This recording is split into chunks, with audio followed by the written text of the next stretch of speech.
Hi friends, welcome to AS Times. Friends, రాష్ట్రంలో ఉండే పెన్షన్దారులకు రాష్ట్ర ముఖ్యమంత్రి చంద్రబాబు నాయుడు గారు భారీ శుభవార్త చెప్పారండి. ఈ నెల 31వ తారీఖునే పెన్షన్లు పంపిణీ చేయాలని రాష్ట్ర ప్రభుత్వం అధికారులను ఆదేశించింది. సో రాష్ట్రంలో 31వ తారీఖునే పెన్షన్లు ఎందుకు పంపిణీ చేస్తున్నారో మనం దానికి సంబంధించినటువంటి కారణం కూడా ఈ వీడియోలో తెలుసుకుందాము. సో మామూలుగా ప్రతి నెల 1వ తారీఖున పెన్షన్లు అనేది పంపిణీ చేస్తారు.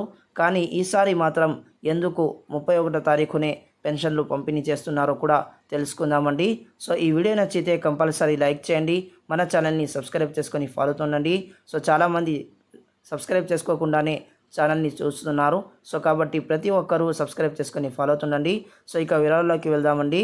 సో రాష్ట్రంలో ఉండే పెన్షన్దారులకు రాష్ట్ర ముఖ్యమంత్రి చంద్రబాబు నాయుడు గారు 31వ తారీఖునే పెన్షన్ డబ్బులు అందించాలని ఆదేశాలను జారీ చేశారు. సో 1వ తారీఖున ఆదివారం సెలవు కాబట్టి సో రాష్ట్రంలో ఉండే పెన్షన్దారులకు ఆ రోజు పంపిణీ చేయడం కష్టంగా ఉంటుంది కాబట్టి పెన్షన్దారులకు ఒకరోజు ముందుగానే పెన్షన్లు పంపిణీ చేయాలని అధికారులను ఆదేశించారండి.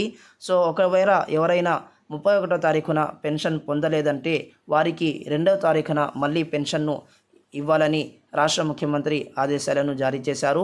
సో మొత్తంపై పెన్షన్దారులకు ఇది మంచి శుభవార్త అని చెప్పుకోవచ్చు.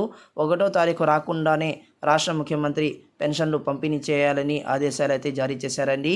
సో ఇదండి అప్డేట్. ఈ వీడియోని మర్చిపోకుండా లైక్ చేయండి, మన ఛానల్ని సబ్స్క్రైబ్ చేసుకొని ఫాలో అవుతుండండి. Thanks for watching this video. All the best.